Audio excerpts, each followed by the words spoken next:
എനിക്ക് നല്ലത് വേണം, അത് വേണം, ഇത് വേണമെന്ന് നമ്മളൊക്കെ പ്രാർത്ഥിക്കാറുണ്ട്. ശരി, ആവട്ടെ. പക്ഷെ നല്ലതിന് പ്രാർത്ഥിക്കണമെങ്കിൽ ജീവിതത്തിൽ നല്ലത് ചെയ്തിരിക്കണം. ഇത് നമ്മളെ ഓർമ്മപ്പെടുത്തുകയാണ്. ഇത് നമ്മൾ ഉൾക്കൊള്ളണം. വേദം തന്നെ പറയുന്നുണ്ട്, കിമഹം സാധുനാ കരവം കിമഹം പാപമകരവം. എന്തുകൊണ്ട് ഞാൻ നല്ലത് ചെയ്തില്ല, എന്തുകൊണ്ട് ഞാൻ അരുതാത്തത് ചെയ്തു. എപ്പോഴാണ് പറയണത്? ഒടുക്കം കിടക്കുമ്പോൾ. ഒന്നും ചെയ്യാൻ പറ്റില്ല, എല്ലാ അംഗങ്ങളും തളർന്നു. എന്നാ മരണം വരിക എന്ന് പ്രതീക്ഷിച്ച് കിടക്കുക. ജീവിതത്തിൽ ചെയ്തു കൂട്ടിയ എല്ലാം നമ്മുടെ മുമ്പിലൂടെ ഒരു ചലച്ചിത്രത്തിൽ എന്ന പോലെ മിന്നിമറിയുക. ആരുമില്ല കൂടെ പങ്കുവയ്ക്കാൻ. പണ്ടുള്ളതുപോലെ ആശയങ്ങൾ പങ്കുവയ്ക്കാൻ വീട്ടിലാരും കൂടെ ഇരിക്കണ പോലുമില്ല. അവരൊക്കെ വരും പോവും, ഒക്കെ ശരിയാണ്. അപ്പോഴാണ് ഈ ചോദ്യം മനസ്സിൽ ഉദിക്കുന്നത്, ഉയരുന്നത്, എന്തുകൊണ്ട് ഞാൻ നല്ലത് ചെയ്തില്ല, എന്തുകൊണ്ട് ഞാൻ അരുതാത്തത് ചെയ്തു കൂട്ടി. ഓർമ്മിക്കുക, അന്ന് ചിന്തിച്ചിട്ട് കാര്യമില്ല, ഇന്ന് ചിന്തിക്കണം. അതുകൊണ്ട് നല്ലത് ചെയ്യുന്ന നമ്മൾ നല്ലത് കാണുമാറാകണേ. തുടർന്നുള്ള ഭാഗം വളരെ ശ്രദ്ധേയമാണ്. നമ്മൾ പ്രശ്നോപനിഷത്ത് എത്ര മന്ത്രം തീർക്കണമെന്നുള്ളതല്ല പ്രധാനം, ആ ഒരു വീക്ഷണം ഉൾക്കൊള്ളുക എന്നുള്ളതാണ് പ്രധാനം. ബാക്കി പിന്നെ ചെയ്യാം. അടുത്തത് പറയുകയാണ്, സ്ഥിരൈരംഗൈസ്തുഷ്ടവാൻ സസ്തനോഭിർവ്യസേമ ദേവഹിതം യദായുഃ. ഈ ഒരു പ്രാർത്ഥന നമ്മൾ പഠിക്കുമ്പോൾ പെട്ടെന്ന് ഓർമ്മ വരുന്നത് മഹാഭാഷ്യത്തിലുള്ളൊരു ഒരു ഒരു സന്ദർഭമാണ്. മഹാഭാഷ്യം എന്ന് പറഞ്ഞാൽ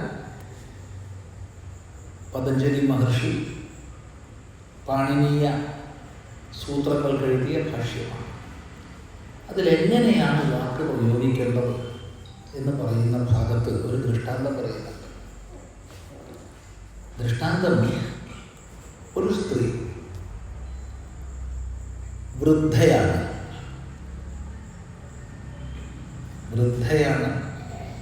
വന്ധ്യയാണ്,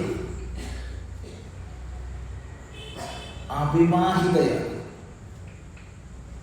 ദരിദ്രയാണ്. അപ്പം ദരിദ്രയാണ്, വന്ധ്യയാണ്, അവിവാഹിതയാണ്, വൃദ്ധയാണ്. അങ്ങനൊരു സ്ത്രീ സൂര്യഭഗവാനെ തപസ് ചെയ്തു. അങ്ങനെ തപസ് ചെയ്ത് സൂര്യൻ പ്രത്യക്ഷനായി. സൂര്യൻ ഒരു വരം ചോദിച്ചു. ഒറ്റ വരെ ചോദിക്കാൻ പാടുള്ളൂ, 2 വരെ ചോദിക്കാൻ പാടില്ല. അപ്പോൾ ഇവർ ചോദിച്ച വരം എന്താ? സുന്ദരിയും പതിവ്രതയുമായ ഞാൻ എൻ്റെ സത്പുത്രനോടുകൂടെ ദിവസവും സ്വർണ്ണത്തളികയിൽ ഊണ് കഴിക്കാൻ ഇടയാവണമെന്നാണ്. ഒറ്റ വരെ ചോദിച്ചിട്ടുള്ളൂ. എന്തായി? സുന്ദരിയായി പോരാ, വിവാഹം കഴിയണം. കാരണം എനിക്ക് എൻ്റെ മോൻ്റെ കൂടെ സ്വർണ്ണത്തളികയിൽ ഊണ് കഴിക്കാൻ സാധിക്കണം എന്നല്ല പ്രാർത്ഥിച്ചത്. സുന്ദരിയും പതിവ്രതയുമായ ഞാൻ, അപ്പം കല്യാണം കഴിയണം, കുട്ടി ഉണ്ടാവണം, അത് സത്പുത്രനായിരിക്കണം, ദിവസവും ശമ്പത് കഴിക്കാൻ പറ്റണം, അതും സ്വർണ്ണത്തളികയിൽ എന്ന് പറഞ്ഞാൽ നല്ല ചില്ലാനം വേണം, സമ്പന്നരാകണം. അപ്പോൾ ഒറ്റ ചോദ്യത്തിൽ എത്ര അർത്ഥങ്ങൾ ഉൾക്കൊള്ളിച്ചു. ഇതുപോലെ വേണം നമ്മൾ സംസാരിക്കാൻ ശീലിക്കേണ്ടത്. ഭാഷയെ ഇങ്ങനെയാണ് പ്രയോഗിക്കേണ്ടത്. ഒരു വാക്യത്തിൽ അനേക അർത്ഥങ്ങളെ ഉൾക്കൊള്ളിച്ച് വേണം സംസാരിക്കാൻ. അങ്ങനെയാണ് വിദ്വാൻമാർ സംസാരിക്കുക. അതിൻ്റെ ഉത്തമ ദൃഷ്ടാന്തമാണ് ഈ ഒരു ഭാഗം. നോക്കൂ, സ്ഥിരൈഹി അംഗൈഹി തുഷ്ടുവാംസഃ വയം ദേവഹിതം യത് ആയുഹു തത് ദശേമ. അല്ലെങ്കിൽ വയം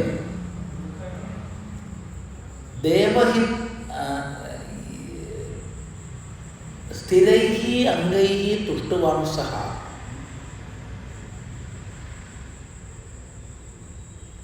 ആയുഹു ദേവഹിതം യശേമ. രണ്ടർത്ഥം. ഒന്ന്, സ്ഥിരങ്ങളായ അംഗങ്ങളോടുകൂടി ജീവിക്കുന്ന ഞങ്ങൾ.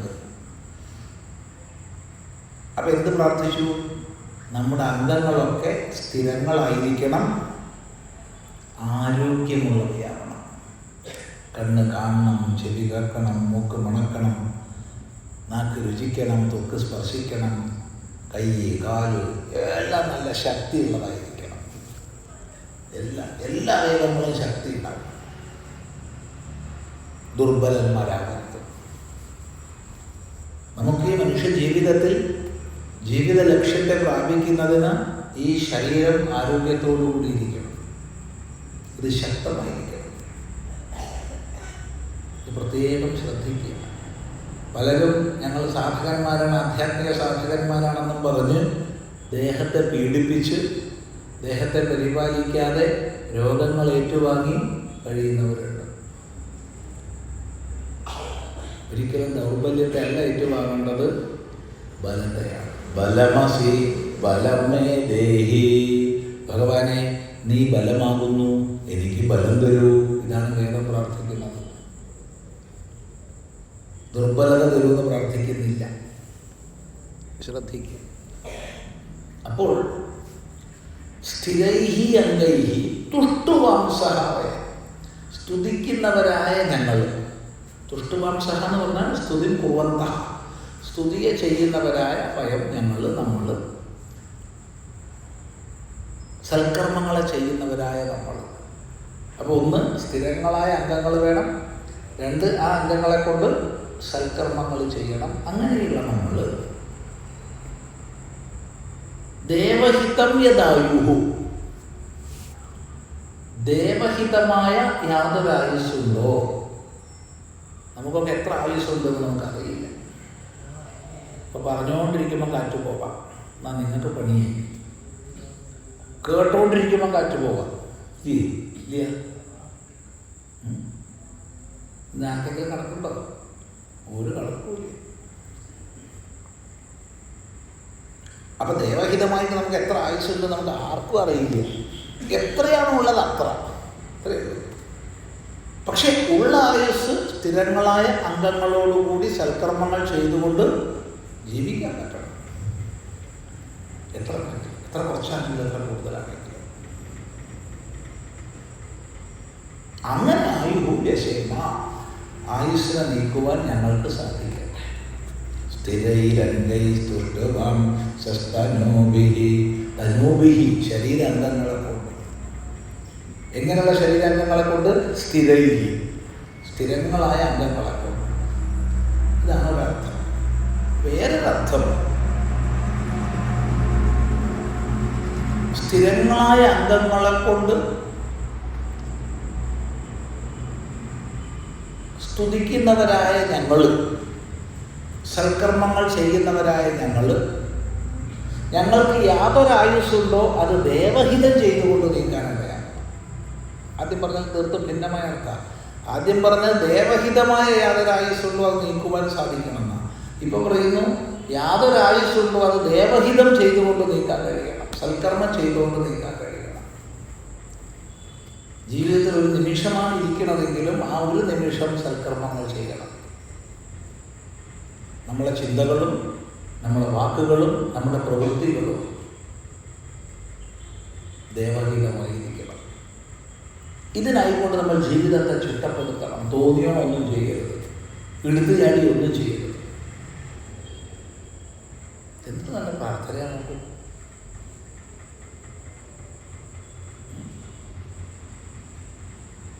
സ്വസ്തി ന ഇന്ദ്രോ വൃദ്ധശ്രവാഃ. അവിടെ ഈ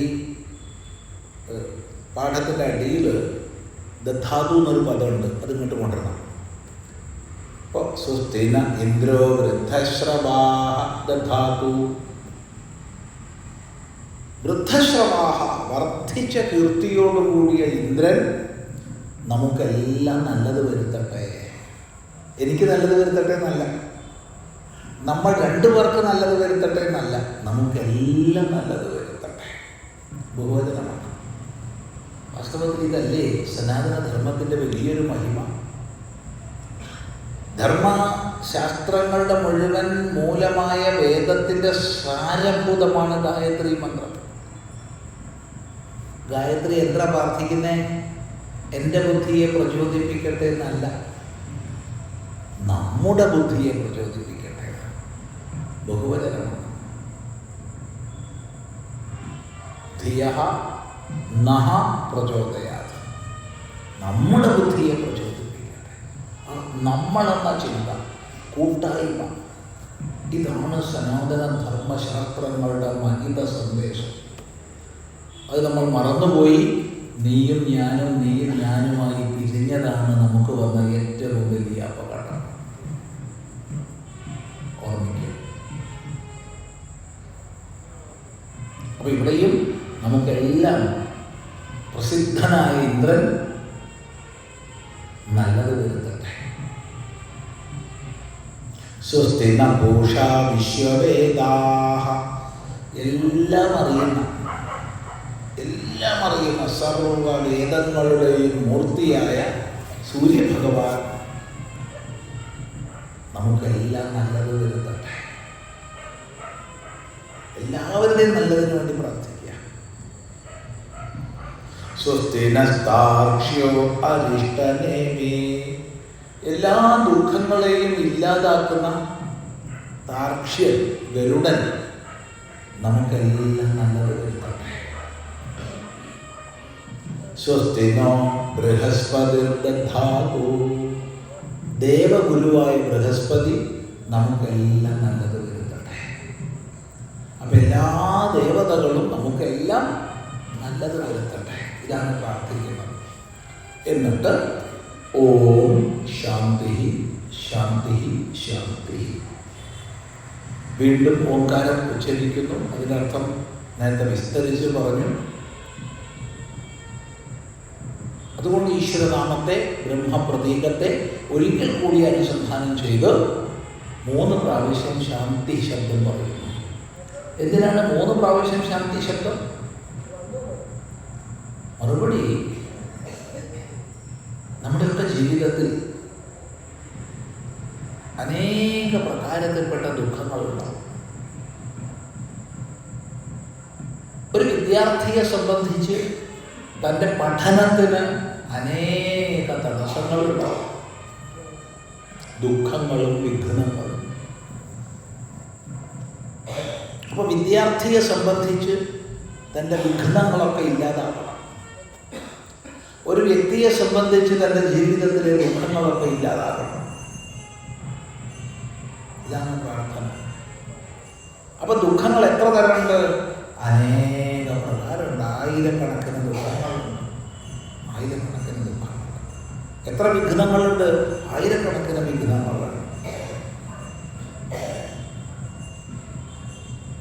എന്നാൽ ഇവയെ നമുക്ക് 3 വിഭാഗത്തിൽ തിരിക്കാം. ആധ്യാത്മികങ്ങൾ, ആദിഭൗതികങ്ങൾ, ആദിദൈവികങ്ങൾ.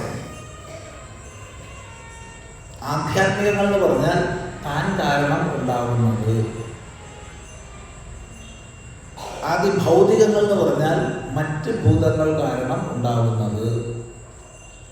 ആദിദൈവികങ്ങൾ എന്ന് പറഞ്ഞാൽ ദൈവഗത്യ നമ്മുടെ നിയന്ത്രണത്തിലല്ലാതെ വരുന്നത്.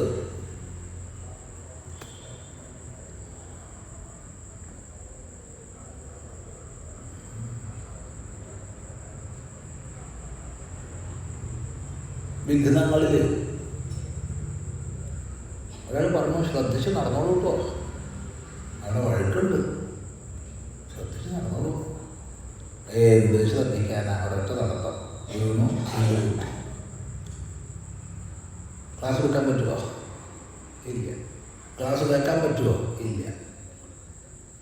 അപ്പോൾ അത് ഏത് തരം ദുഃഖമാണ്, ഏത് തരം തടസ്സമാണ്?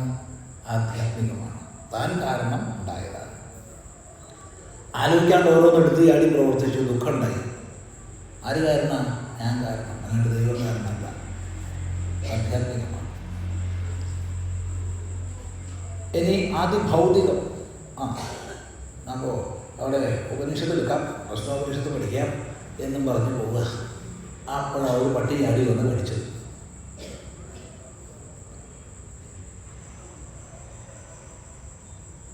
എന്തായി? ദുഃഖമായി. എന്തായി? വിഘ്നായി. അതെന്ത് വിഘ്ന? ആദിഭൗതികം. മറ്റൊരു ഭൂതം കാരണം ഉണ്ടായ ദുഃഖമാണ്. ഇനി ദൈവഹത്യ നമ്മുടെ നിയന്ത്രണത്തിലല്ലാതെ വരുന്നതുണ്ട്. ഭൂകമ്പം വരിക, പേമാരി വരിക, പകർച്ചവ്യാധി വരിക, അങ്ങനെ പലതും ആവാം. അതൊക്കെ ആധിദൈവികമാണ്. ഇത് സൂക്ഷ്മമായി ചിന്തിച്ചാൽ ഒക്കെ ഒന്ന് തന്നെയാട്ടോ. സൂക്ഷ്മമായി ചിന്തിച്ചാൽ ഒക്കെ ആധ്യാത്മിക. കാരണം ഞാൻ ദുഃഖിക്കാൻ തയ്യാറില്ല വെച്ചാൽ എന്നെ ദുഃഖിപ്പിക്കാൻ ലോകത്താർക്കും സാധിക്കില്ല. വിഘ്നം ഉണ്ടാക്കാം, പക്ഷെ ദുഃഖം ഉണ്ടാക്കാൻ കഴിയില്ല. ദുഃഖം ഞാൻ ദുഃഖിക്കാൻ തയ്യാറുണ്ടെങ്കിലേ ദുഃഖിപ്പിക്കാൻ പറ്റൂ ആൾക്കാർക്ക്.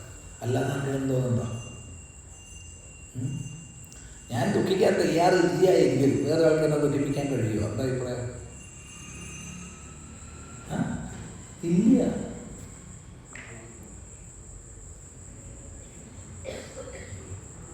ഇവിടെയാണ് രോഗവും അസുഖവും തമ്മിലുള്ള വ്യത്യാസമൊക്കെ ചിന്തിക്കേണ്ടത്. രോഗവും അസുഖവും ഒക്കെയുള്ള വ്യത്യാസം ഇതിലാണ് ചിന്തിക്കേണ്ടത്. ഒരു മോൾ എന്നോട് ചോദിച്ചു, സ്വാമി എന്തിനാ സന്യാസിയായത്? ഒരു കൊച്ചു മോള. ഞാൻ പറഞ്ഞു, സുഖത്തിനാണ്. സുഖം കിട്ടാനാണ് സന്യാസിയായത്, സുഖമായി ജീവിക്കാനാണ്. സത്യമാണ്, കള്ളം പറയാൻ പാടില്ല. എനിക്ക് വേറെ വലിയ ലക്ഷ്യമൊന്നുമില്ല, സുഖത്തിനാണ്. എന്താ സുഖം എന്നുള്ളത് ചിന്തിക്കണേ.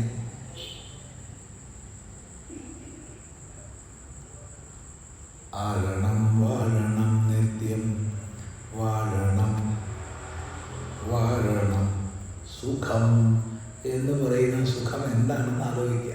അതിന് ചിന്തയ്ക്ക് വിട്ട് സാധാരണ സുഖമാണോ അല്ല മറ്റു വല്ലതുമാണോ അതൊക്കെ ചിന്തിക്കുക. ഏതായാലും സുഖത്തിലാണെന്ന് ഞാൻ പറഞ്ഞു. അപ്പോൾ ഉടനെ മോള് ചോദിച്ചു, എന്നിട്ട് സ്വാമിക്ക് സുഖം ഉണ്ടോ? അപ്പോഴും ഞാൻ പറഞ്ഞു, നിനക്ക് തോന്നുന്നുണ്ടോ എന്നെ കണ്ടിട്ട് ദുഃഖമുണ്ടോ?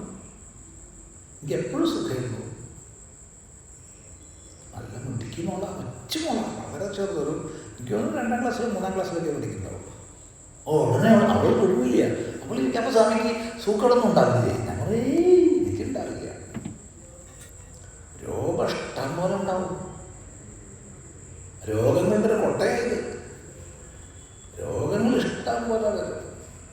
എനിക്കെന്നല്ല, 90% സന്യാസിമാർക്കും രോഗങ്ങളുടെ ആധിക്യമായിരിക്കും. അതിപ്പോഴല്ലേ ഏറ്റവും അധികം രോഗം വരും. പക്ഷേ അസുഖമല്ല. അസുഖം രോഗം രണ്ടിനാണ്. എപ്പോഴും സുഖം. എൻ്റെ അർത്ഥം എത്രമാത്രം നമ്മൾക്ക് മനസ്സിലായി എന്നറിയില്ല. എന്തായാലും മിടിക്കുക, അവന് മനസ്സിലാക്കും.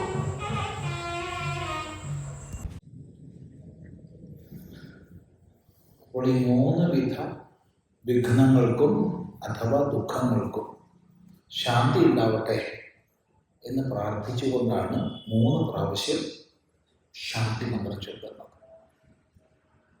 അങ്ങനെ സാമാന്യ ശാന്തി മന്ത്രം പഠിച്ച ശേഷം നമുക്ക് പ്രശ്നോപനിഷത്തിൻ്റെ ആദ്യ ഭാഗം ഒന്ന് പരിചയപ്പെടാം. നോക്കൂ. ഓം സുകേശാച ഭാരദ്വാജഃ ശൈബ്യശ്ച സത്യകാമഃ സൗര്യായണീ ച ഗാർഗ്യഃ കൗസല്യശ്ചാശ്വലായനോ ഭാർഗവോ വൈദർഭിഃ കബന്ധി കാത്യായന തേ ഹൈതേ ബ്രഹ്മപരാ ബ്രഹ്മനിഷ്ഠാഃ പരം ബ്രഹ്മന്വേഷമാനാഃ ഏഷഃ വൈ തത്സർവം വക്ഷ്യതീതി തേഹ സമിപ്പാണയോ ഭഗവന്തം വിപലാദമുപസന്നാഃ. സുകേശാ ച ഭാരദ്വാജഃ ശൈബ്യശ്ച സത്യകാമഃ സൗര്യായണീ ച ഗാർഗ്യഃ കൗസല്യശ്ചാശ്വലായനോ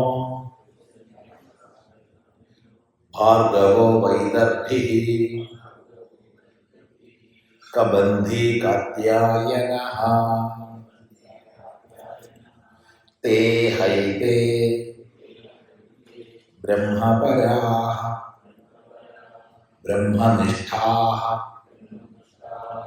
പരം ബ്രഹ്മന്വേഷമാനാഃ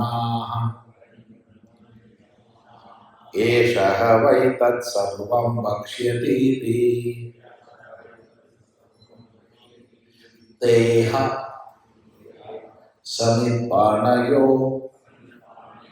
ഭഗവന്തം പിപ്പലാദം ഉപസന്നാഃ. ഒരു ആരംഭിക്കുകയാണ്. 6 പേര് പറയുന്നു. ആരൊക്കെയാ? സുകേശാച ഭാരദ്വാജഃ. സുകേശ അവിടെ പേരിന് അർത്ഥം പറയാനൊന്നും പോകട്ടോ. പേര് മനസ്സിലാക്കിയാൽ മതി. പേരിന് അർത്ഥം പറയാനൊന്നും പോകണ്ട. പേരിന് അർത്ഥം പറഞ്ഞാൽ ചിലപ്പോൾ അപകടവും. ഞാൻ പേരിന് അപകടം പറഞ്ഞാൽ ചിലപ്പോൾ അപകടമില്ല, അർത്ഥം പറഞ്ഞാൽ അപകടമില്ലേ. കൊണ്ട് ഒരാള് വൈകുന്നേരം ആകുമ്പോൾ റോഡ് സൈഡില്ല കാനേൻ്റെ ഉള്ളിൽ അമ്മ പോയിട്ട് എടുത്തുകൊണ്ട് വരണം. പെറ്റമ്മയുടെ പണിയെ അമ്മ ചുമക്കല്. അപ്പോഴോ കുത്തും ചവിട്ടും തുപ്പും എല്ലാം. പിന്നെ കുറച്ച് കുടിച്ചത് കുറച്ച് ഇറങ്ങുമ്പോഴാണ് അതൊരു ബോധം തന്നെ. പിറ്റേന്ന് അമ്മ ഞാൻ എങ്ങനെ ഇവിടെ എത്തിയേ, ഇനി ഞാൻ മേലിൽ ഇതൊന്നും ചെയ്യില്ല കേട്ടോ. വൈകുന്നേരം പിന്നെയും അവൻ്റെ പേര് സുശീലൻ. അപ്പം അതുകൊണ്ട് പേരിൽ വലിയ അർത്ഥമൊന്നുമില്ല. അതുകൊണ്ട് പേരാരും വ്യാഖ്യാനിക്കാൻ പോകണ്ട. എന്നാലും ആർക്കെങ്കിലും വ്യാഖ്യാനിക്കണം നിർബന്ധം ഉണ്ടെങ്കിൽ നല്ല തലമുടിയോട് കൂടിയവൻ എന്നർത്ഥം. നല്ല തലമുടിയോട് കൂടിയവൻ സുകേശ. ആരാ? ഭാരദ്വാജ. ഭരദ്വാജന്റെ പുത്രനാണ്, അല്ലെങ്കിൽ ഭരദ്വാജന്റെ ഗോത്രത്തിൽ പിറന്നവനാണ്. ചിലരക്കാരനല്ല, ഇത്രയും വലിയൊരു മഹർഷിയുടെ പിന്തുടർച്ചക്കാരനാണ്. പേര് സുകേശ, ഒരാള്. 2 ശൈബ്യശ്ച സത്യകാമഃ. സത്യകാമൻ, പേര് സത്യകാമൻ. ആരാ? ശൈബ്യ, ശിബിയുടെ വംശത്തിൽ പിറന്നവനാണ്. ശിബിയുടെ വംശത്തിൽ പിറന്ന സത്യകാമൻ. 2 പേരായിട്ടോ. 3 സൗര്യായണീ ച ഗാർഗ്യഃ. ഇതിൽ ഏതാ പേര് നമുക്കറിയില്ല. കാരണം സൗര്യായണി എന്നും പറഞ്ഞിട്ടുണ്ട്, ഗാർഗ്യഃ എന്നും പറഞ്ഞിട്ടുണ്ട്. ഒന്നുകിൽ ഗാർഗ്യനെ പേരായിട്ട് എടുക്കുക. അങ്ങനെയാകുമ്പോൾ സൗര്യായണി എന്നുള്ളത് വംശത്തെ കുറിക്കുന്ന പേരാ, സൂര്യന്റെ വംശത്തിൽ പിറന്നവൻ. അല്ലെങ്കിൽ സൗര്യായണി എന്നുള്ളത് പേരായിട്ട് എടുക്കുകയാണെങ്കിൽ ഗാർഗ്യൻ വംശത്തെ സൂചിപ്പിക്കുന്ന ഗർഗന്റെ വംശത്തിൽ പിറന്നവൻ. 2 ആളാണ്. ഏതാ പേര് നമുക്കറിയില്ല. ഒരാൾ ഇത്രയുള്ളൂ. കൗസല്യശ്ച അശ്വലായനഃ. അതിലും ഈ പ്രശ്നമുണ്ട്. ഏതാ പേര്? കൗസല്യൻ എന്നാണ് പേരെങ്കിൽ അവൻ അശ്വലന്റെ ഗോത്രത്തിൽ പിറന്നവനാണ്. അങ്ങനെയല്ല, ആശ്വലായൻ എന്ന പേരാണ് എങ്കിൽ അവൻ കോസല ദേശത്തു നിന്ന് വന്നവനാണ്. കൗസല്യശ്ച അശ്വലായനഃ. ഭാർഗവോ വൈദർഭിഃ. അതും പ്രശ്നമാണ്. ഏതാ പേര്? ഭാർഗവൻ എന്നാണ് പേരെങ്കിൽ അവൻ വിദർഭദേശത്തു നിന്ന് വന്നവനാണ്. അതല്ല വൈദർഭി എന്നാണ് പേരെങ്കിൽ അവൻ ഭൃഗുവിന്റെ വംശത്തിൽ പറഞ്ഞവനാണ്. കബന്ധി കാത്യായന. കബന്ധി ആരാ? കബന്ധി കത്യന്റെ വംശത്തിൽ പറഞ്ഞവൻ കാത്യായന. അല്ലെങ്കിൽ കാത്യായൻ എന്ന പേരാണ് ആരാ? കബന്ധന്റെ പുത്രൻ. ഏതാ പേര്, ഏതാ വംശത്തെ സൂചിപ്പിക്കണതെന്നൊന്നും നമുക്കറിയില്ല. എന്തായാലും 6 പേര്. ഇവർ 6 പേര് ഇത് ശ്രദ്ധിച്ച് നോക്കിക്കഴിഞ്ഞാൽ ഒരാള് കോസലത്തു നിന്ന് വന്ന ആളാണ്, വേറൊരാള് വിദർഭയിൽ നിന്ന് വന്ന ആളാണ് എന്നൊക്കെ പറയുമ്പോൾ എത്രയോ ദൂരദേശങ്ങളിൽ നിന്ന് വന്നവരാ, എത്രയോ വിദൂരദേശങ്ങളിൽ നിന്നവരാ. അങ്ങനെയുള്ള 6 പേര് ഒന്നിച്ച് സഞ്ചരിക്കണമെങ്കിൽ അവർ ജീവിതയാത്രയിൽ എപ്പോഴൊക്കെയോ ഒത്തുകൂടിയവരാണ്. കാരണം സമാന ചിന്താഗതിയുള്ളവർ ഒത്തുകൂടും, അത് ലോക നിയമമാണ്. സമാന ചിന്താഗതിയുള്ളവർ ഒത്തുകൂടും. ഈ പ്രദേശത്ത് മൊത്തമുള്ളവർ ഒരു 10,000 പേര് നമുക്ക് എടുക്കാം. ഈ 10,000 പേരിൽ ഒരു 1000 പേര് ഈ ഉപനിഷത്ത് യജ്ഞം ഇവിടെ നടക്കണത് അറിഞ്ഞുവെന്ന് വിചാരിച്ചു. 1000 പേര് അറിഞ്ഞുവെന്ന് വിചാരിക്കുക, അറിഞ്ഞില്ല എന്നുള്ളതല്ല. അപ്പോൾ അതിൽ 10ഓ 50ഓ പേര് അല്ലെങ്കിൽ 10ഓ 100ഓ പേര് നമുക്ക് അവിടെ പോകുക എന്ന്. വേറെ കുറെ പേര് മിന്നൽ മാജിക് പുതിയ ഇറങ്ങിയിട്ടുണ്ട്. കേരള സർക്കാരിൻ്റെ പുതുപുത്തൻ സാധനം. എന്താണ്? MM മിന്നൽ മാജിക്. ഒരു കുപ്പി അത് വാങ്ങിയിരിക്കാം പഴകുന്നതിന് മുമ്പ്. അതിന് പോകും. വേറെ കുറച്ച് പേര് എന്നാ പുതിയ സിനിമ അന്നടുത്ത് ഇറങ്ങിയിട്ടുണ്ട്, അവിടെ പോവാം. ഇതൊന്നും മോശമെന്ന് പറയുന്നത് ഒക്കെ നല്ല തന്നെയാണ്. അഭിരുചിക്കനുസരിച്ചാണ് പ്രവൃത്തി എന്നേ ഉദ്ദേശിച്ചുള്ളൂ. ഒന്നിനെ മോശമാക്കി പറഞ്ഞിട്ടില്ല കേട്ടോ. ഇങ്ങനെ മോശമാക്കി പറയുക, ഓരോരുത്തരുടെ അഭിരുചിക്കനുസരിച്ചാണ് പ്രവർത്തിക്കുക. അപ്പോൾ സത്യാന്വേഷണത്തിൻ്റെ മാർഗത്തിൽ പരിചയപ്പെടുന്ന ആൾക്കാരാവുമ്പോൾ അവർ പരസ്പര ആശയങ്ങൾ പറയും. ഇതെന്നടുത്തൊന്നൊരു പരിപാടിക്ക് അവിടെ പോകാൻ പറയില്ലേ? പറയും. അങ്ങനെ പരിചയപ്പെട്ട് അടുപ്പായി കഴിഞ്ഞാൽ ആ സത്യാന്വേഷണത്തിൻ്റെ ഭാഗമായുള്ള യാത്രകളിൽ അവർ ഒന്നിച്ചാണ്. അങ്ങനെ ഒന്നിച്ചായവരാണ് ഈ 6 പേര്. അങ്ങനെ സഞ്ചരിച്ച് അവരാരാ? ബ്രഹ്മപരന്മാരാണ്. വേദം പരമമായി മാനിക്കുന്നവരാണ്. ബ്രഹ്മശബ്ദത്തിന് വേദം എന്നാണ്. അല്ലെങ്കിൽ ബ്രഹ്മസാക്ഷാത്കാരത്തിന് പരമമായ ഇച്ഛയോടുകൂടിയവരാണ്. അതുമല്ലെങ്കിൽ അപരബ്രഹ്മത്തിൽ നിഷ്ഠയോടുകൂടിയവരാണ്. ഞാൻ അനേക അർത്ഥങ്ങൾ പറയാം. ബ്രഹ്മപരന്മാരായ ബ്രഹ്മനിഷ്ഠാഹ. അവർ പരബ്രഹ്മനിഷ്ഠരാന്ന് പറഞ്ഞേക്കരുത്. കാരണം പരബ്രഹ്മനിഷ്ഠരാണെങ്കിൽ അവർ ജിജ്ഞാസുക്കളായിട്ട് അന്വേഷിക്കേണ്ട ആവശ്യമില്ല. അവർ ശരിയായ ബ്രഹ്മനിഷ്ഠരാണെങ്കിൽ അവർ അന്വേഷിക്കേണ്ട ആവശ്യമുണ്ടോ? ഇല്ല. ഇവർ അന്വേഷകന്മാരാ. അതുകൊണ്ട് ബ്രഹ്മനിഷ്ഠാഹ എന്നുള്ളതിന് പരബ്രഹ്മനിഷ്ഠാഹ എന്നർത്ഥം എടുക്കരുത്. പിന്നെയോ അപരബ്രഹ്മനിഷ്ഠാഹ. അപരബ്രഹ്മനിഷ്ഠന്മാര് പൂജകളും ഹോമങ്ങളും പാഠങ്ങളും എല്ലാം നല്ലപോലെ ചെയ്യുന്നവര്, ദേവതോപാസന ചെയ്യുന്നവര്, പിതൃതർപ്പണ ദേവതർപ്പണാദികൾ ചെയ്യുന്നവര്, അഥവാ ബ്രഹ്മത്തെ ലക്ഷ്യത്വേന ലക്ഷ്യമായി കണ്ടിട്ടുള്ളവർ. നമുക്ക് അറിയില്ല, എന്നാലും ഇത് സാക്ഷാത്കരിക്കുന്നതാണ് തങ്ങളുടെ ജീവിത ലക്ഷ്യം എന്ന ഉറപ്പോട് കൂടിയവർ ബ്രഹ്മനിഷ്ഠാഹ. പരം ബ്രഹ്മ അന്വേഷമാണാഹ. പരബ്രഹ്മത്തെ അന്വേഷിക്കുന്നവർ. എന്താണ് പരമസത്യം? എന്താണ് ഈ പ്രപഞ്ചത്തിന്റെ മുഴുവൻ അടിസ്ഥാന കാരണം? ഏതൊരടിസ്ഥാന സത്യത്തിലാണ് ഇതെല്ലാം നിലകൊള്ളുന്നത് എന്നറിയുവാനുള്ള അദമ്യമായ ഇച്ഛയോട് കൂടിയവർ പരബ്രഹ്മാന്വേഷമാണാഹ. വ്യക്തമാണല്ലോ. അങ്ങനെയുള്ളവര് സഞ്ചരിച്ച് പല സ്ഥലത്ത് പോയപ്പോൾ അവർക്ക് പല അനുഭവങ്ങൾ ഉണ്ടായിട്ടുണ്ടാവും. എന്തൊക്കെ ഉണ്ടാവും? എന്തൊക്കെ ഉണ്ട്? കൃത്രിമത്വങ്ങൾ, ജാടകൾ, പലതും. നമ്മൾ പലതിലും പൊട്ടുപോവാത്തേ.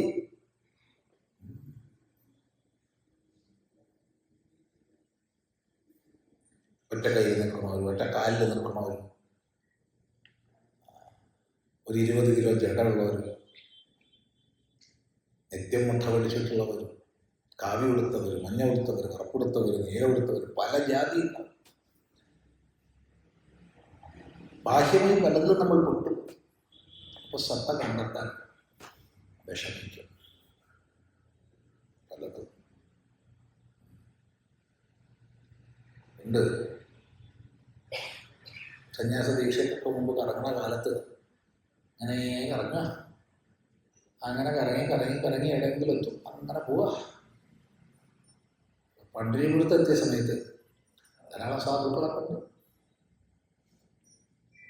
അതിൽ ഒരു സ്വാമിയാർക്ക് എപ്പോഴും വലിയ ദക്ഷിണയും എപ്പോഴും ആൾക്കാർ കൂടെ ഉണ്ടാവും. ഇദ്ദേഹത്തിന് വലിയ ജടയാണ്, വലിയ ജട അത്ര ഉണ്ട്. അപ്പോൾ ഇദ്ദേഹം പ്രത്യേക ഒരു പരിപാലനമൊക്കെ അതിനുണ്ട്. അപ്പോൾ ഈ നമ്മളന്ന് ചെറുപ്പമാണ്, ഇതൊന്ന് കണ്ടുപിടിക്കണം എന്താ അപ്പോൾ അതിൻ്റെ രഹസ്യം. അപ്പോൾ എല്ലാവരും കുളിക്കുന്ന ഭാഗത്തല്ല അദ്ദേഹം കുളിക്കാതെ ദൂര സ്ഥലത്ത് പോയിട്ടാണ്. ഭീമാ നദിയിൽ ഒരിക്കലും പതുങ്ങി അദ്ദേഹം പോയതിൻ്റെ പിന്നാലെ പോയി ചെന്നപ്പോഴാണ് അദ്ദേഹം ചുറ്റും നോക്കി ജഡ അങ്ങോട്ട് അഴിച്ചു. ജഡ കണ്ടിട്ടോ ഇല്ലാൻ പറയരുത്. ജഡ അങ്ങോട്ട് അഴിച്ചപ്പോൾ വലിയൊരു പഴുപ്പിൻ്റെ സാധനം, ഈ ഇലക്ട്രോണിക് സാധനമൊക്കെ പാക്ക് ചെയ്യാൻ ഉപയോഗിക്കില്ലേ, തെർമോക്കോൾ പോലത്തെ ഒരു സാധനം, ഇങ്ങനത്തെ വലിയൊന്ന് വെച്ച് കെട്ടിയിരിക്കുക. അതിൻ്റെ പുറത്താണ് ജഡ ചുറ്റുന്നത്. അപ്പം കാണുന്നവരെന്ത് വിചാരിക്കും, ഓ എത്ര വലിയ ജടയാണോ, ഇത്ര വലിയ ജടയാണെങ്കിൽ എത്ര വലിയ സ്വാമിയാണോ. ഇങ്ങനെ എന്തൊക്കെ ജാടകളാണ്. നമ്മൾ ജാടകളിൽ പോയി പെട്ടു. ചിലപ്പോൾ 10 പേരെ ഞാൻ ഏർപ്പാട് ചെയ്തിട്ടുണ്ടാവും. ചിദാനന്ദ സ്വാമിയാണ്, അപ്പാരാണ് വലിയ സ്വാമിയാണ്, വലിയ വിദ്വാനാ. 10 പേര് പറയുന്നുണ്ടാവും. നമ്മളേൽപ്പെടും, നമ്മളവർക്ക് കമ്മീഷൻ കൊടുക്കേണ്ടത് നിങ്ങളറിയില്ലല്ലോ. കൊണ്ടുപോകും. ഇങ്ങനെ പലതും. പക്ഷേ കുറച്ചു കാലം അതിലൊക്കെ തട്ടിമുട്ടി പോയി കഴിഞ്ഞാൽ മനസ്സിലാവും ഇല്ലേ. കുറച്ചൊരു അനുഭവം പരിചയം വരുമ്പോ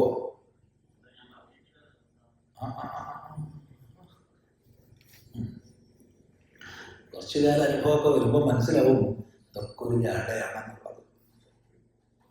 അതുകൊണ്ട് ആ അനുഭവ പാഠങ്ങൾ പഠിപ്പിച്ചതിനനുസരിച്ച് അവര് ഈ മഹാത്മാവിനെ കണ്ടപ്പോൾ തന്നെ പറയുകയാണ്, യേശഹ വൈ തത് സർവം ഭക്ഷ്യതി. ഇയാൾ നമുക്കതെല്ലാം പറഞ്ഞു തരുമ്പോ നമ്മൾ കുറേ ആൾക്കാരെന്ത് ചോദിച്ച് പോയില്ലേ. മുഴുവൻ തൃപ്തികരമായിട്ട് മറുപടി നമുക്ക് എവിടുന്നും കിട്ടിയിട്ടില്ല. ചില കഷ്ണവും മുറിയും പക്കും മൂലയൊക്കെ കിട്ടിയിട്ടുണ്ട്, തൃപ്തികരമായി കിട്ടിയിട്ടില്ല. എന്നാൽ ഇയാൾ നമുക്കെല്ലാം പറഞ്ഞു തരുമ്പോൾ കണ്ടപ്പോൾ തന്നെ അവർക്ക് തോന്നി. ഇത് അങ്ങനെ പറഞ്ഞ് അവർ സമിപ്പാണയ കയ്യിൽ സമിധ ഏന്തിക്കൊണ്ട്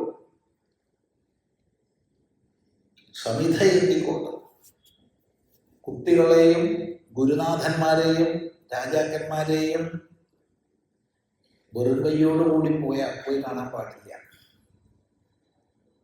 ഗുരുക്കന്മാർ എന്ന് പറഞ്ഞാൽ ആരൊക്കെയാ? അമ്മ, അച്ഛൻ, ആചാര്യൻ. അമ്മയും അച്ഛനും ആചാര്യനുമാണ് ഗുരു. അപ്പോൾ ഗുരുവിൻ്റെ അടുത്തേക്ക് പോകുമ്പോൾ വെറും കൈയോട് കൂടി പോകരുത്. അമ്മേൻ്റെ കൂടെ തന്നെ താമസിക്കാൻ പെരുന്ന് സമ്മാനമായി കൊണ്ടുവരാൻ പറ്റുമോ? അതല്ല, അമ്മയെ പ്രത്യേകമായിട്ട് കാണാൻ പോകുമ്പോൾ വെറും കൈയോട് കൂടി പോകരുത്. എന്തെങ്കിലും ഒന്ന് വാങ്ങിയിട്ട് അമ്മയ്ക്ക് സമർപ്പിക്കണം, എന്തെങ്കിലും. അതുപോലെ അച്ഛനെ കാണാൻ പോകുമ്പോൾ, അതുപോലെ ആചാര്യനെ കാണാൻ പോകുമ്പോൾ, കൊച്ചു കുട്ടിയുടെ അടുത്ത് പോകുമ്പോൾ, പ്രധാന കൊച്ചു മക്കളുടെ അടുത്ത് പോകുമ്പോൾ അവർക്ക് എന്തെങ്കിലും ഒന്ന് കൊടുക്കണം, ഒരു സമ്മാനം. അതുപോലെ രാജാവിൻ്റെ അടുത്ത് പോകുമ്പോൾ ഇതൊക്കെയാണ് നിയമം. അപ്പം പിന്നെ നമുക്ക് രാജാവില്ല. ചില ആൾക്കാർ ഞങ്ങൾ രാജാക്കന്മാരാന്ന് വിചാരിച്ചൊക്കെ ഇരിക്കുന്നുണ്ടാവും, അത് നമ്മൾ നോക്കണ്ട. രാജാവാണെങ്കിലേ രാജാവാവും, രാജാഭിമാനി രാജാവാവില്ല.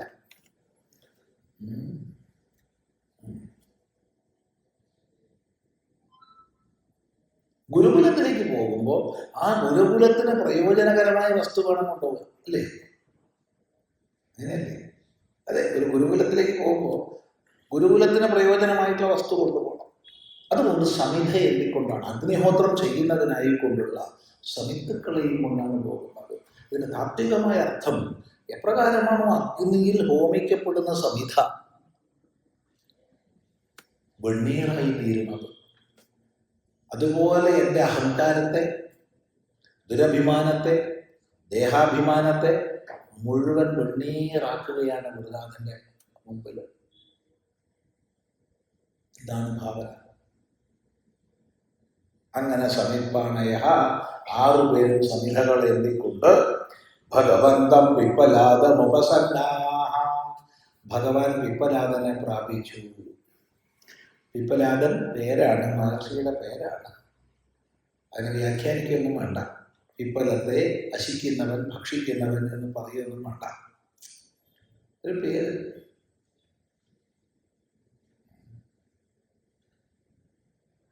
അവിടെ പിപ്പലാദ മഹർഷിയെ വിശേഷിപ്പിച്ചത് നോക്കൂ, ഭഗവന്തം, ഭഗവാൻ പിപ്പലാദനെ.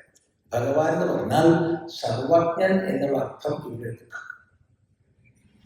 ഭഗവാൻ എന്നുള്ളതിന് അനേക അർത്ഥങ്ങളുണ്ട്. വിഷ്ണു പുരാണത്തിൽ വ്യാസഭഗവാൻ പ്രധാനമായി 2 അർത്ഥങ്ങളെ പറയുന്നു. ഈ 6 പേരും പിപ്പലാദനെ പ്രാപിച്ചു, ഉപസന്നന്മാരായി എന്നവരാണ്. ഉപസദനം എന്ന് പറഞ്ഞാൽ അടുത്ത് പ്രാപിച്ചു. കേവലം അടുത്ത് പ്രാപിച്ചു എന്ന് മാത്രമല്ല, പിന്നെ വിഹിതമായ രീതിയിൽ എങ്ങനെയാണോ ആചാര്യന്മാരെ ജിജ്ഞാസുക്കൾ പ്രാപിക്കേണ്ടത് ആ വിധത്തിൽ പ്രാപിച്ചു. ഇത് ഭഗവാൻ ഗീതയിൽ സ്പഷ്ടമായി പറഞ്ഞു തരുന്നുണ്ട്. തദ്വിദ്ധി പ്രണിപാതേന പരിപ്രശ്നേന സേവയാ ഉപദേക്ഷ്യന്തി തേ ജ്ഞാനം ജ്ഞാനിനസ്തത്വദർശിനഃ. ദീർഘദണ്ഡ നമസ്കാരം കൊണ്ടും ദേശകാലങ്ങൾക്ക് അനുസൃതമായ ചോദ്യം ചെയ്യലുകളെ കൊണ്ടും സേവ കൊണ്ടും നീ ആ സത്യത്തെ മനസ്സിലാക്കിക്കൊള്ളൂ. ഇങ്ങനെയൊക്കെ ചെയ്താൽ ഗുരുനാഥന്മാർ നിനക്ക് തത്വോപദേശം ചെയ്യും. ഇങ്ങനെ നമസ്കാരത്തോടുകൂടി സേവയോടുകൂടി അവര് പിപ്പലാദനെ പ്രാപിച്ചു. ഇതാണ് 1ാമത്തെ പത്രം. വ്യക്തമാണല്ലോ? നോക്കൂ. സുകേശാച ഭാരദ്വാജഃ ശൈബ്യശ്ച സത്യകാമഃ സൗര്യായണീ ച ഗാർഗ്യഃ കൗസല്യശ്ചാശ്വലായനോ ഭാർഗവോ വൈദർഭിഃ കബന്ധി കാത്യായനഃ. തേ ഹൈതേ ബ്രഹ്മപരാ ബ്രഹ്മനിഷ്ഠാഃ പരം ബ്രഹ്മന്വേഷമാണാഃ യേഷഃ വൈ തത്സർവം വക്ഷ്യതീതി തേഹ സമിപ്പാണയോ ഭഗവന്തം പിപ്പലാദമുപസന്നാഃ. അപ്പോൾ തൻ്റെ അടുത്ത് 6 പേർ വന്നു. ഋഷി അവരെ കണ്ടു. ഋഷി അവരോട് പറയുകയാണ്, താൻഹസ ഋഷിരുവാച ഭൂയ ഏവ തപസാ ബ്രഹ്മചര്യേണ ശ്രദ്ധയാ സംവത്സരം സംവത്സ്യഥ യഥാ കാമം പ്രശ്നാൻ പൃച്ഛത യദി വിജ്ഞാസ്യാമഃ സർവം ഹവോ വക്ഷ്യാമ ഇതി. താൻഹസ ഋഷിരുവാച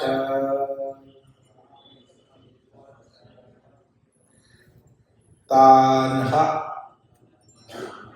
സ ഋഷിരുവാച ഭൂയ ഏവ തപസാ ബ്രഹ്മചര്യേണ ശ്രദ്ധയാ സംവത്സരം സംവത്സ്യഥ യഥാ കാമം പ്രശ്നാൻ പൃച്ഛത യദി വിജ്ഞാസ്യാമഃ സർവം ഹവോ വക്ഷ്യാമ ഇതി. അപ്പൊ തൻ്റെ അരികിലേക്ക് വന്നു ചേർന്ന 6 പേരും നല്ല ജിജ്ഞാസുക്കളാണെന്ന് മനസ്സിലായി. അവര് തപസ്വികളാണെന്ന് മനസ്സിലായി. അവര് ബ്രഹ്മാന്വേഷണപരന്മാരാണെന്ന് മനസ്സിലായി. എന്നിട്ട് മഹാത്മാവ് എന്താ ചെയ്തത്? അവര് ചോദ്യം ചോദിക്കുന്നതിന് മുമ്പ് അങ്ങോട്ട് കയറി. അവർ സംശയം ചോദിക്കാനാ വന്നത്. സംശയം ചോദിച്ചാൽ മറുപടി പറയേണ്ടി വരും. അതുകൊണ്ട് ചോദിക്കുന്നതിന് മുമ്പ് അങ്ങോട്ട് കയറി പറഞ്ഞു. എന്താ പറഞ്ഞത്? താൻ ഹസ ഋഷി വാച, അവരോട് ഋഷി പറഞ്ഞു, അവരോട് ഋഷി പറഞ്ഞു.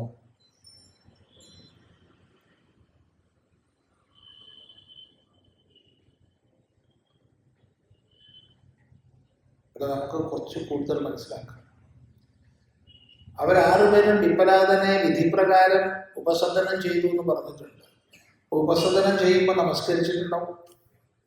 നമസ്കരിക്കുമ്പോൾ ഇന്ന ആൾക്കാരാ ഞങ്ങളെന്ന് പറഞ്ഞിട്ടുണ്ടാവും. പേരൊക്കെ പറയണം, എന്നിട്ടാണ് നമസ്കരിക്കുക. പേര് പറഞ്ഞ് നമസ്കരിച്ചിട്ടുണ്ടാവും. അത്രയായപ്പോൾ ഋഷിക്ക് മനസ്സിലായി. ഋഷി അവരോട് പറഞ്ഞു, എന്താ പറഞ്ഞത്?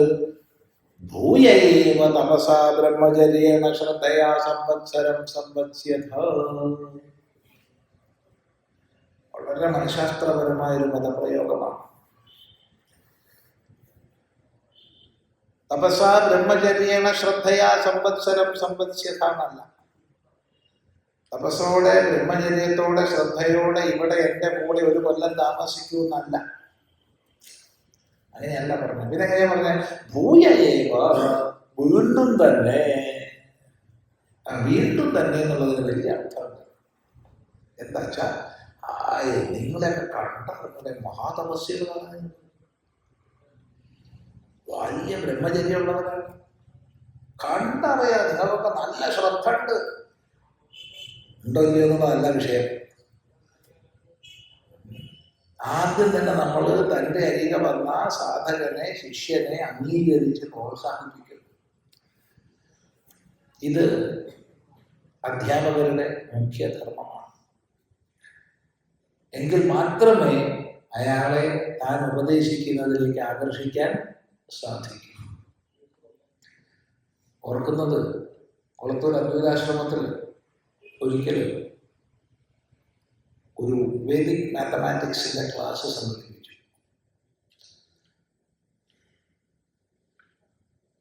2 ദിവസം എന്നൊക്കെ പറഞ്ഞില്ല. അക്കാലത്ത് കോളേജ് വിദ്യാർത്ഥികളെ 10-50 പേരെ പിടിച്ചു കൊണ്ടുവരാൻ പെട്ട പാട് കുറച്ചൊന്നും അല്ല. 19 കുട്ടികളുണ്ടായി. ഡിഗ്രിക്ക് പഠിക്കുന്നവർ, BSc മാത്തമാറ്റിക്സ്, ഫിസിക്സ് പഠിക്കുന്ന കുട്ടികളാണ്. വളരെ ശ്രദ്ധയോടെയാണ് വന്നത്. മനസ്സിലാക്കണമെന്ന് നനയ്ക്കാം. അങ്ങനെ എല്ലാവരും ഇരിക്കട്ടോ. അങ്ങനെ ക്ലാസ് എടുക്കാൻ നിയോഗിക്കപ്പെട്ട അധ്യാപകൻ വന്നു. ഇയാൾ തുടക്കത്തിൽ തന്നെ ഇപ്പോഴത്തെ ചെറുപ്പക്കാർ ഒന്നിനും കൊള്ളാത്തവർ, വിനയം എന്ന് പറഞ്ഞാൽ അടുത്തും കൂടെ പോയിട്ടില്ല, അങ്ങനെയാണ് ഇങ്ങനെയാണെന്ന് പറഞ്ഞിട്ട് യുവതലമുറയെ മുഴുവൻ മോശം പറയാൻ തുടങ്ങി. ഞാൻ എന്ത് പറഞ്ഞാലും നിങ്ങൾക്ക് മനസ്സിലാവില്ല, നിന്റെയൊക്കെ മനസ്സ് വേറെയാണ്. തുടക്കത്തിൽ തന്നെ കുറച്ച് ഇവരൊക്കെ എന്നതൊക്കെ കണ്ടിട്ടുണ്ട് സ്വാമി, നല്ല വ്യക്തിക്കാൻ സ്വാമിയെ കുറിച്ച് കൊണ്ടുവന്ന് ഇരുത്തിയത്. അത് കഴിഞ്ഞ് ഒരു ഗ്യാപ്പ് ഉണ്ടായപ്പോൾ ഒക്കെ ഇറങ്ങി. ഞങ്ങളില്ല ഇയാളുടെ ക്ലാസ്സിൽ, ഞങ്ങൾ പോവാ സ്വാമി, സ്വാമി എപ്പോൾ പഠിച്ചു എന്ത് പഠിച്ചാൽ കുറിച്ചത് ഞങ്ങൾ വരാം. ഇയാളുടെ ക്ലാസ്സിൽ ഞങ്ങളില്ല, ഒറ്റ കുട്ടിയില്ല, ക്യാൻസൽ ചെയ്യും. അധ്യാപകന് വേണ്ട ആദ്യത്തെ ഗുണം വിദ്യാർത്ഥിയെ അഭിമുഖീകരിക്കുക. ആഭിമുഖ്യം നേടിയതിനു ശേഷമേ ഉപദേശിക്കാൻ പാടുള്ളൂ. ആഭിമുഖ്യം നേടുന്നത് എപ്പോഴും അവരുടെ നന്മ പറഞ്ഞുകൊണ്ടും അവരുടെ കഴിവുകളെ അഭിനന്ദിച്ചുകൊണ്ടും അവരുടെ നന്മകളെ സൂചിപ്പിച്ചുകൊണ്ടൊക്കെ ആയിരിക്കണം. എന്താ കൊടുക്കാം? നിങ്ങളെപ്പോഴുള്ള ഇത്രയും ചെറുപ്പക്കാരൊക്കെ അത് പഠിക്കാൻ വന്നല്ലോ, എന്തൊരു സന്തോഷം അത് കാണുമ്പോൾ. നമുക്ക് പറഞ്ഞാൽ അവർ നല്ല പോക്കറ്റിലാവും. എന്നിട്ട് വേണം പറയാൻ. അല്ലാണ്ട് തുടക്കത്തിൽ തന്നെ പോയി തപസ്സീരോട് ബ്രഹ്മചര്യം പാലിക്കണം, ശ്രദ്ധ പാടട്ടോ, എന്നിട്ട് ഒരു കൊല്ലം വേണ്ടി ജീവിക്കാൻ പാടുള്ളൂ എന്ന് പറഞ്ഞാൽ അതൊരു സ്ഥലം. അതുകൊണ്ടാണ് ഭൂയൈവ, മനോഹരമായ ശബ്ദം നോക്കാം. ഭൂയൈവ, വീണ്ടും തന്നെ എന്ന് വെച്ചാൽ നിങ്ങൾക്ക് തപസ്സുണ്ട്, നിങ്ങൾക്ക് ബ്രഹ്മചര്യമുണ്ട്, നിങ്ങൾക്ക് ശ്രദ്ധയുണ്ട്, ഉറപ്പായി എനിക്കറിയാം. പക്ഷെ പോരാ, കുറച്ചും കൂടി പാടാം, കുറച്ച് കുറവുണ്ട്. അതാണ് മനഃശാസ്ത്രപരമായ സമീപനം. ഭൂയൈവ, ബ്രഹ്മചര്യത്തെ പാലിച്ച് ശ്രദ്ധയോടുകൂടി തപസ്സോടുകൂടി സംവത്സരം സംവത്സ്യത, ഒരു കൊല്ലം എൻ്റെ കൂടെ താമസിച്ചോളൂ. ഒരു കൊല്ലം ഗുരുനാഥൻ്റെ കൂടെ താമസിക്കുക എളുപ്പമാണോ? ഒട്ടെടുക്കുക. നമ്മുടെ ഉള്ളിൽ കിടക്കണ ദുരഭിമാനത്തിൻ്റെയും ഗർവിൻ്റെയും മിഥ്യാസങ്കല്പങ്ങളുടെയും ഒക്കെ ബീജങ്ങളെ ഗുരുനാഥൻ പുറത്തെടുക്കും. ഒരു കൊല്ലം താമസിക്കണം. വെറുതെ താമസിച്ചാൽ പോരാ.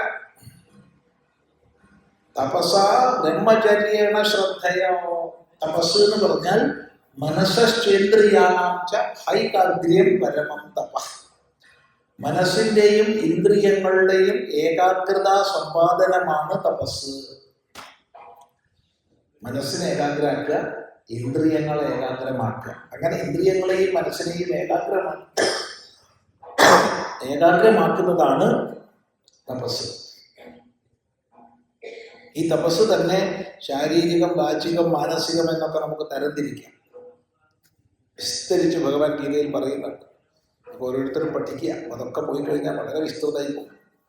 സൂചിപ്പിക്കാതെ വയ്യ. ദേവദ്വിജകുലുപ്രാജ്ഞപൂജനം ശൗചമാർജവം ബ്രഹ്മചര്യമഹിംസ ച ശാരീരം തപ ഉച്യത്തെ. ദേവപൂജ, ഗുരുപൂജ, വിദ്വാൻമാരെ പൂജിക്കുക, ഉപാസന കൊണ്ട് ദ്വിതീയ ജന്മം പ്രാപിച്ചവരെ പൂജിക്കുക, അകത്തും പുറത്തും ശുദ്ധി പാലിക്കുക, ബ്രഹ്മചര്യം പാലിക്കുക, നേരെ പോന്നുള്ള പെരുമാറ്റം ഉണ്ടാവുക. ഇതൊക്കെയാണ് ശാരീരികമായ തപസ്. പിന്നെ മാനസികമായ തപസ് അതെന്താണ്? മനഃപ്രസാദ സൗമ്യത്വം, മൗനമാത്മവിനിഗ്രഹ, ഭാവസംശുദ്ധിരിത്യേതത് തപോ മാനസമുച്യത്തെ. മനസ്സെപ്പോഴും പ്രസന്നാവുക, സൗമ്യഭാവം ഉണ്ടാകുക. അത് മുഖത്ത് കാണുക. സൗമ്യഭാവം മുഖത്ത് കാണുക. മൗനം മനനം ചെയ്യാൻ. ആത്മവിനിഗ്രഹം, ഇന്ദ്രിയങ്ങളെയും ശരീരത്തെയും ഒക്കെ സ്വന്തം വശത്തിൽ വയ്ക്കുക. സർവോപരി ഭാവസംശുദ്ധി ഉണ്ടാവുക. അവനെ പറ്റിക്കണം, അവളെ പറ്റിക്കണം എന്നുള്ള ചിന്തയില്ലാതെ ശുദ്ധമായ ഭാവം ഉണ്ടാവുക. ഇത്രയുമായാൽ മാനസികമായ തപസ്സായി. ഇനി വാക്കുകൊണ്ടുള്ള തപസ്സുണ്ട്. അതെന്താണ്? അനുദ്വേഗകരം വാക്യം സത്യം പ്രിയഹിതം ചയത് സ്വാധ്യായാഭ്യസനം ചൈവ വാങ്മയം തപ ഉച്യത്തെ. മറ്റുള്ളവർക്ക് ഞെട്ടലുണ്ടാക്കുന്ന വാക്കുകളെ പറയാതിരിക്കുക. ശരി, വാ തുറക്കുമ്പോൾ തന്നെ മറ്റുള്ളവർ കൂടിയോ എന്താണ് അവ പറയാൻ പോകുന്നത്? ഞെട്ടിപ്പോകും. അങ്ങനെ വയ്യ. മധുരമായിട്ട് സംസാരിക്കുക. ആ പറയണത് സത്യമായിരിക്കുക, പ്രിയമായിരിക്കുക, ഹിതമായിരിക്കുക. സർവോപരി സ്വാധ്യായം ആവർത്തിക്കുക. ഇതാണ് വാക്കുകൊണ്ടുള്ള തപസ്. ഈ 3 തപസ്സും ചെയ്താൽ തപസ്സായി. ഇങ്ങനെ തപസ് പാലിച്ചുകൊണ്ട് ഇവിടെ ജീവിക്കണം. പ്രകാരം 1 വർഷം. ബ്രഹ്മചര്യം പാലിച്ചുകൊണ്ട് ജീവിക്കണം. പൂർണ്ണ ഇന്ദ്രിയ സംയമം പാലിച്ചുകൊണ്ട് ജീവിക്കണം. ബ്രഹ്മചര്യത്തിൽ ഒരുപാട് അർത്ഥങ്ങളുണ്ട്. അതിൽ ഉയർന്ന അർത്ഥമൊന്നും ഇവിടെ എടുക്കണ്ട. എന്തുകൊണ്ട്? ഇത് സാധകനെ സംബന്ധിച്ചതാണ്.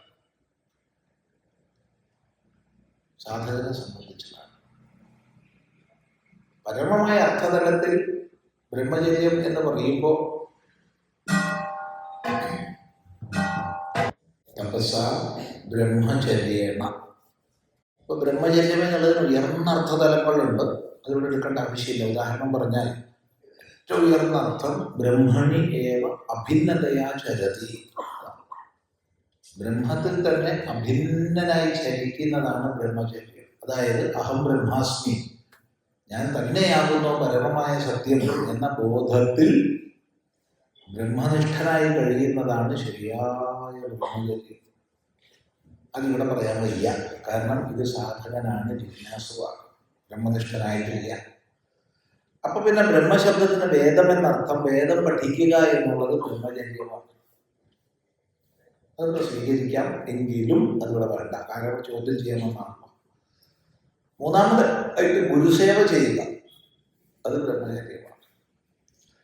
4ാമതായിട്ട് എല്ലാ ഇന്ദ്രിയങ്ങളെയും നിയന്ത്രിക്കുക. അതിവിടെ സ്വീകരിക്കാം. അടുത്തതായിട്ട് സ്ത്രീ പുരുഷാദി ഭേദവ്യവഹാരങ്ങളിൽ ഏർപ്പെടാതിരിക്കുക, മൈഥുനം സമാചരിക്കാതിരിക്കുക. ഇങ്ങനെ അനേക തലത്തിൽ ബ്രഹ്മചര്യമുണ്ട്. ഇതിലിവിടെ അവസാനം പറഞ്ഞ 2-3 സ്വീകരിക്കാം. ഇന്ദ്രിയ നിയന്ത്രണം, മൈഥുന അസമാചരണം എന്നൊക്കെ അർത്ഥമെടുക്കാം. അങ്ങനെ ബ്രഹ്മചര്യേണ ശ്രദ്ധയാ, ശ്രദ്ധയോടുകൂടി, ശ്രദ്ധ എന്ന് പറഞ്ഞാൽ ഗുരു ശാസ്ത്ര വാക്യങ്ങളിലുള്ള സത്യത്വ ബുദ്ധിയാണ് ശ്രദ്ധ. ഗുരുനാഥന്റെ വാക്യത്തിൽ, ശാസ്ത്രവാക്യത്തിലുള്ള സത്യത്വ ബുദ്ധിക്ക് പറയുന്ന പേരാണ് ശ്രദ്ധ.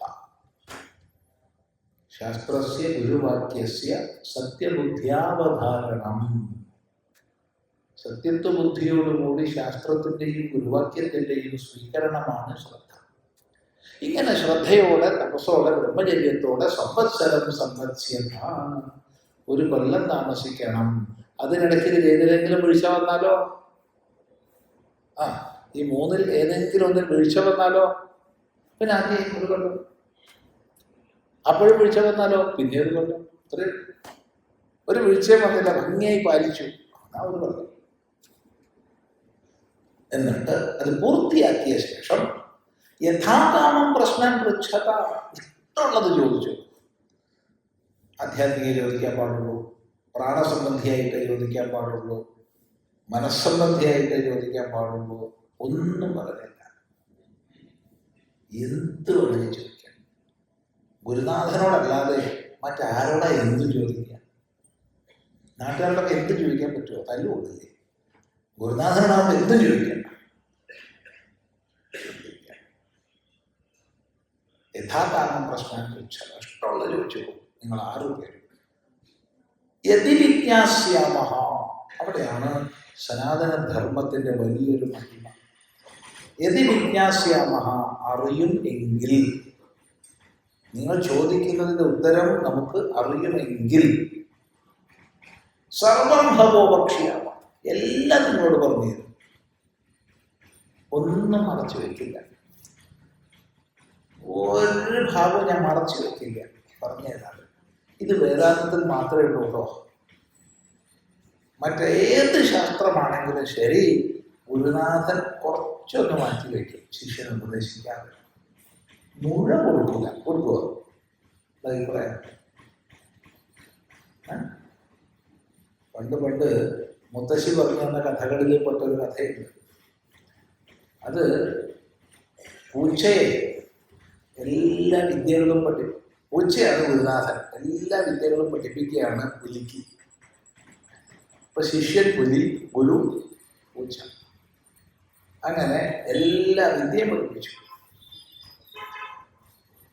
ഓടാൻ, ചാടാൻ, മരം കയറാൻ, ഇരയെ പിടിക്കാൻ ഒക്കെ പഠിപ്പിച്ചു. ശത്രുക്കളെ പതിഞ്ഞിൽ നിന്ന് ആക്രമിക്കാൻ എല്ലാം പഠിപ്പിച്ചു. എല്ലാം പഠിപ്പിച്ച് കഴിഞ്ഞല്ലോ.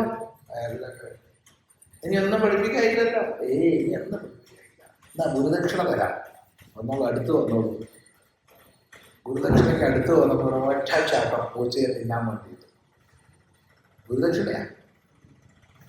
ഒരൊറ്റ ഓട്ടം പൂച്ച മരത്തിന്റെ മുകളിൽ കയറി. ഒട്ടനെ പിന്നാലെ പുലിയും കയറി. പൂച്ചക്കറിയാതെ ഒട്ടനെ ഓടിയിറക്കം പൂച്ച. പുലിക്ക് അങ്ങനെ ഇറങ്ങാൻ പറ്റില്ല. പൂച്ചയ്ക്ക് ഇങ്ങനെ കയറാം, ഇങ്ങനെ ഇറങ്ങാം. പുലിക്ക് ഇങ്ങനെ കയറാൻ പറ്റൂ, ഇങ്ങനെ തന്നെ ഇറങ്ങാൻ പറ്റും. ഇങ്ങനെ അള്ളിപ്പിടിച്ച് കയറി അതേപോലെ ഇറങ്ങാനേ പറ്റൂ. അല്ലാണ്ട് തല താഴേക്കാക്കി ഇറങ്ങാൻ പൂച്ചയ്ക്ക് അറിയില്ല, പുലിക്ക് അറിയില്ല. അപ്പോഴും പുലിക്ക് മനസ്സിലായത് ഒരു വിദ്യ എന്നെ പഠിപ്പിച്ചിട്ടില്ലല്ലോ. എടാ കള്ള, നീ എന്നെ മുഴുവൻ പഠിപ്പിച്ചു പറഞ്ഞിട്ട്, നിന്നെ മുഴുവൻ പഠിപ്പിച്ചാൽ നീ എന്നെ വെച്ചേക്കും ഇവിടെ, എനിക്കറിയില്ലേ. അതുകൊണ്ട് ആ മരം ഇറങ്ങുന്ന വിദ്യ എന്നെ പഠിപ്പിച്ചിട്ടില്ല, അത് ഞാൻ മാറ്റി വെച്ചതാണ്. എല്ലാ ശാസ്ത്രങ്ങളും ഗുരു കുറച്ചൊക്കെ മാറ്റി വയ്ക്കും. എന്നാൽ വേദാന്തത്തിൽ അതില്ല. വേദാന്തത്തിൽ ഗുരു ശിഷ്യൻ എന്ന വ്യത്യാസമില്ലാത്ത തലത്തിലേക്കാണ് എത്തുന്നത്. നൈവ ഗുരു നൈവ ശിഷ്യ, ഗുരുവില്ല ശിഷ്യനുമില്ല, ആ ഒരു ഏകത്വത്തിലേക്കാണ്. അതുകൊണ്ട് പറയുകയാണ് എല്ലാം ഞാൻ പറഞ്ഞു തരും, എല്ലാം പറഞ്ഞു തരും. അറിയും ഞാൻ. അല്ലാതെ എന്ത് ചോദിച്ചാലും മറുപടി ഉണ്ട് എന്നില്ല. എന്ത് ചോദിച്ചാലും മറുപടി ഉണ്ടെന്ന് പറയാൻ പാടുണ്ടോ? അങ്ങനെ ആർക്കെങ്കിലും പറയാൻ പറ്റുമോ? എന്താ നിങ്ങളുടെ അഭിപ്രായം? ലോകത്തിൽ ആർക്കെങ്കിലും നിങ്ങൾ എന്ത് ചോദിച്ചാലും മറുപടി പറയാം എന്ന് പറയാൻ പറ്റുമോ? ഇല്ല. അതുകൊണ്ടാണ് പറയണത്, നിങ്ങൾ ചോദിച്ചാൽ അറിയുന്നതാണെങ്കിൽ പറയാം. അതിനെ അപ്പം ഇവിടെ എന്തെങ്കിലും സംശയങ്ങൾ ഉണ്ടെങ്കിൽ ചോദിക്കുക. ചോദിച്ചതാണെങ്കിൽ അറിയുന്നതാണെങ്കിൽ പറയും. നമ്മളിന്ന് തുടങ്ങാനൊരു 10 മിനിറ്റ് വൈകിയിട്ടുണ്ട്. ആക്ച്വലി നിർത്താൻ വയ്യല്ലോ. അതുകൊണ്ട് എന്തെങ്കിലും ചോദിക്കാനുണ്ടെങ്കിൽ ചോദിക്കാം. ഒരാൾ തന്നെ അങ്ങനെ പറയണത് വലിയ അർത്ഥമൊന്നുമില്ല. എന്തെങ്കിലും ഉണ്ടാവണം. അതിനാണ് സമയം നമ്മൾ നീക്കി വെക്കേണ്ടത്.